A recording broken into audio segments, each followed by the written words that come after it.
C'est dans le cadre mondial de la biodiversité de Kunming-Montréal adopté à la COP 15 en 2022 qui amène à intégrer la nature au cœur de toutes les décisions économiques et de développement que s'est ouvert le 30 septembre 2025 à Brazzaville l'atelier national de validation des notes conceptuelles des projets PSE bar certificat biodiversité-Biodev 2030 phase 2 paysage éthique. Cet atelier a pour mission principale d'élaborer les projets collectifs qui ouvrent la voie à des projets concrets au service de la biodiversité et le développement durable.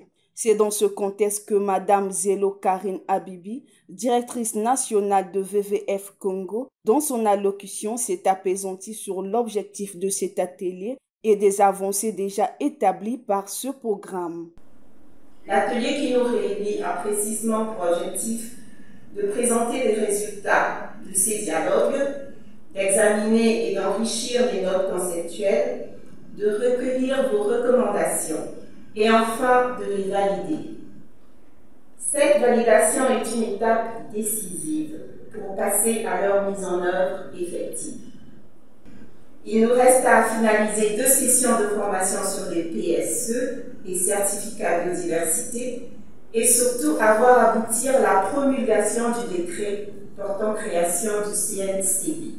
Poursuivant son discours, la directrice nationale de WWF Congo a aussi évoqué les stratégies mises en œuvre sur la collaboration tripartite entre le MEDDCBC, l'AFD et le WWF Congo, dont il s'agit de la création d'un comité national consultatif sur la biodiversité, ainsi que le CNCB, organe stratégique pour guider les politiques nationales, le développement de mécanismes financiers innovants, PSE et certificats biodiversité, afin de mobiliser durablement des ressources pour la nature.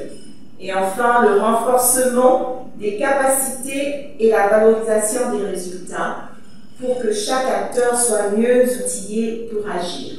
Le rôle stratégique de l'atelier de validation, l'engagement politique des défis sectoriels, la pérennisation des solutions BioDev 2030 sont les points majeurs soulignés par la ministre de l'Environnement, du Développement durable et du bassin du Congo, Arlette Soudan-Nono, dans son mot d'ouverture, tout en mettant l'accent sur l'importance de cet atelier, mais aussi sur ses objectifs. J'attends que nos travaux débouchent sur l'examen rigoureux et la validation stratégique des notes conceptuelles élaborées.